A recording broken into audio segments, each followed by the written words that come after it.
मैं हूं शकील अहमद और आप देख रहे हैं न्यूज़ मैक्स। 5 बड़े मुस्लिम लीडरों के अभी तक तालिबान को लेकर बयानात आए हैं, जिसके लेकर के काफ़ी आपत्ति जताई जा रही है और टीवी चैनल में एक बहस शुरू हो गई है। इसमें से 5 में सबसे पहले हम बात करते हैं member of parliament doctor Shafiqur Rahman Barq Sahab की, जिनके ऊपर बाकायदा FIR दर्ज कराई जा चुकी है। 135 से कम्युनल हेट्रेट और देशद्रोह के केस इनके ऊपर दर्ज किया गया है। अब बात करते हैं कि क्या ये केस टिक पाएगा, क्या कोर्ट में ये धाराएं टिक पाएंगी, क्या डॉक्टर शफीकुर रहमान बर्क के ऊपर आगे की कानूनी कार्रवाई हो पाएगी। तो सबसे पहले बयान की हम बात करते हैं SP के, जो संभल के SP हैं, जिनके बयान के बाद ये पूरा मामला सामने आया था कि एक तहरीर दी गई बीजेपी के एक वर्कर के ज़रिए, बीजेपी के एक नेता के ज़रिए डॉक्टर शफीकुर रहमान बर्क के ख़िलाफ़, और उसमें उनके पूरे बयान को कोट किया गया। उस बयान के आधार पर पुलिस ने यह कहा, SP ने बाकायदा अपनी बात में यह कहा कि क्योंकि तालिबान आतंकवादी हैं, इसलिए उनके फेवर में बयान देना देशद्रोह की श्रेणी में आता है। अब सवाल ये खड़ा होता है कि क्या तालिबान को भारत सरकार आतंकवादी मानती है? तो जो एक्सपर्ट्स हैं वो ये कह रहे हैं, और ये बात पूरी तरह से वाज़ेह है कि अभी तक हमारी सरकार ने उनको आतंकी संगठन घोषित नहीं किया है। अभी तक अपना रुख भारतीय सरकार ने जाहिर नहीं किया है, और ना ही हमारी MHA की तरफ से कोई ऐसा बात कही गई है कि आतंकवादी संगठन है तालिबान। तो अब ये सवाल खड़ा होता है कि क्या इस तरह का बयान एक IPS ऑफिसर के ज़रिए, जो एक शीर्ष पद पर बैठा हुआ है, जिसके अंडर में पूरे डिस्ट्रिक्ट की पुलिस आती है, जो कानून का जानकार होता है, उसको मालूम होना चाहिए कि इतनी बड़ी गलती वो कैसे कर रहा है। डॉक्टर शफीकुर रहमान बर्क ने इतना कहा था कि जिस तरह से हमारे पूर्वजों ने भारत में स्वतंत्रता की लड़ाई लड़ी, इसी तरह से तालिबान ने पहले रशिया से लड़ाई लड़ी और उसके बाद अमेरिका से लड़ाई लड़ी, और आज़ादी की लड़ाई लड़ना कोई गलत बात नहीं है। ये बात उन्होंने कही। उसके बाद जब उनसे ये सवाल किया गया कि क्या आप उनका समर्थन करते हैं, तालिबान का समर्थन करते हैं, तो उससे वो पूरी तरह से नकार गए और उन्होंने अपने देश हित की बात कही कि हमारे देश हित में जो होगा, हमारा देश आतंकियों से भी लड़ने को तैयार है, और अगर तालिबान हमारे देश पर हमला बोलते हैं तो उनका मुकाबला करने की क्षमता हमारी फौज में है, हमारे देश में है। हम किसी से भी मुकाबला कर सकते हैं, इतनी क्षमता हमारे अंदर है। उसके बाद ये सारी बातें जब सामने आई और हमने एक्सपर्ट से बात की, तो जाहिर सी बात है ये पूरी FIR कोर्ट में जाते ही क्वैश हो जाएगी और कोई धाराएं इनके ऊपर नहीं बनती है। इसी से मिलता जुलता जवाब दिया था कल जो एक वीडियो हमने चलाया था जमीयत उलमा हिंद के सदर मौलाना अरशद मदनी साहब ने।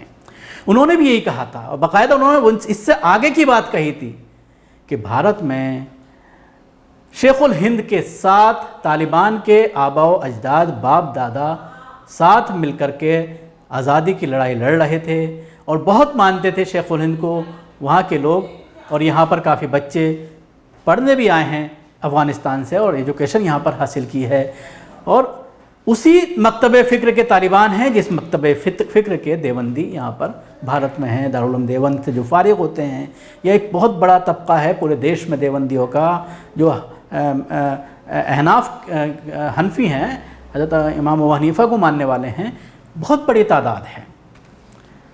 इसके साथ ही अभी थोड़ी देर पहले ये मामला सामने आया है कि मुनव्वर राना के ख़िलाफ़ FIR दर्ज करने के लिए एक अम्बेडकर महासभा के ज़रिए हज़रतगंज थाने में एक तहरीर दी गई है।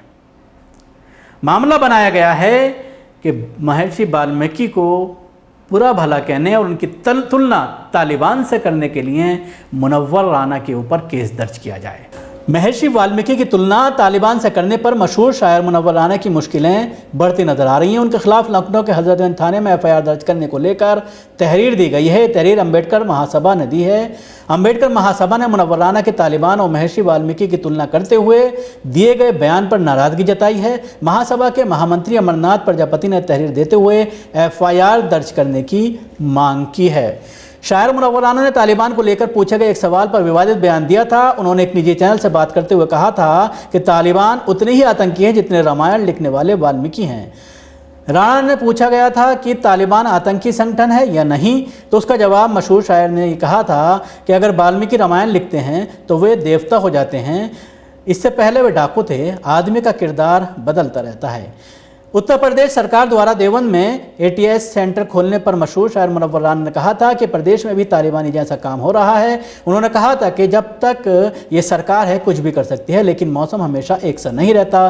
धर्मांतरण जैसे मसलों से मुल्क बर्बाद होता है, लेकिन हम चाहते हैं कि हमारा मुल्क पहले जैसा था वैसा हो जाए। उत्तर प्रदेश में भी थोड़े बहुत तालिबानी हैं। यहाँ सिर्फ मुसलमान ही नहीं बल्कि हिंदू तालिबानी भी होते हैं। आतंकवादी क्या सिर्फ मुसलमान ही होते हैं, हिंदू भी होते हैं। महात्मा गांधी सीधे थे और नाथुराम गोड से तालिबानी था। यूपी में भी तालिबान जैसा काम हो रहा है। तो ये बयान दिया गया था मुनव्वर राना ने, जो महर्षि वाल्मीकि को दिया है। तो उसके बाद वाल्मीकि सभा के जरिए ये तहरीर दी गई है। अभी इसमें देखने वाली बात होगी कि उत्तर प्रदेश सरकार क्या फैसला लेती है, क्योंकि अभी थोड़ी देर पहले योगी के जरिए भी ये बयान सामने आया कि जो तालिबान का समर्थन कर रहे हैं उनके खिलाफ कानूनी कार्रवाई की जाएगी, जिससे आप अंदाज़ा लगा सकते हैं जो पिछला खेल चल रहा है पिछले 4 दिन से मीडिया के ज़रिए, और उसके बाद जो लोग इस तरह के बयानात दे रहे हैं उन पर कानूनी कार्रवाई की जाने की बात कही जा रही है और उस पर शायद की भी जाएगी। इसके अलावा मौलाना सज्जाद नोमानी साहब का भी बयान सामने आया था, जिसको लेकर काफ़ी हंगामा हुआ। मौलाना सज्जाद नोमानी ने जो बयान दिया था, जिस तरह से उन्होंने स्वागत किया था तालिबान रिजिम का और उसके साथ ही जो सरकार बनी है उनको मुबारकबाद पेश की थी, तो उसको लेकर भी तरह तरह के सवाल किए जा रहे हैं। अभी कल जिस तरह से मुहर्रम की एक तकरीर में ओवैसी साहब ने भारत में महिलाओं पर हो रहे जुल्म की तुलना तालिबान में हो रही महिलाओं के ऊपर जुल्म से की, और ये कहा है कि भारत में तालिबान से ज़्यादा महिलाओं पर जुल्म होते हैं, और उसका बाकायदा उन्होंने डाटा भी दिया है कि किस तरह से होते हैं, कितने लाख महिलाएं यहाँ पर रेप होता है, उनके साथ गलत व्यवहार होता है, किस तरह से उनसे छेड़छाड़ की जाती है, ये पूरा डाटा उन्होंने दिया।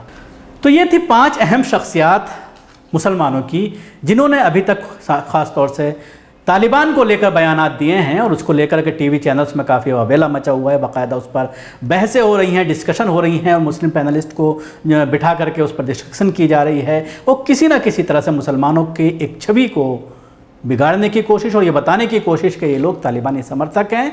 देश में किस तरह से तालिबानी काम हो रहा है, उन लोगों के ज़रिए जो मुसलमानों के ख़िलाफ़ खड़े होकर के नारे लगाते हैं, काटने की बात करते हैं, लिंचिंग की जाती है, उस पर कोई कभी बहस नहीं होती। लेकिन अफ़गानिस्तान के मुसलमानों की फ़िक्र अचानक इन टीवी चैनल्स को सूझने लगी है, और उन पर बैठे हुए जो रक्षा एक्सपर्ट्स होते हैं या एंकर्स होते हैं या बीजेपी प्रवक्ता होते हैं, आरएसएस विचारक होते हैं, उन्हें अचानक उन मुसलमानों की काफ़ी फ़िक्र हो रही है अपने देश के मुसलमानों पर होने वाले जुल्म के ऊपर जो लोग खामोश रहते हैं। शुक्रिया। आपको हमारी ये कोशिश कैसे लगी ज़रूर बताएं।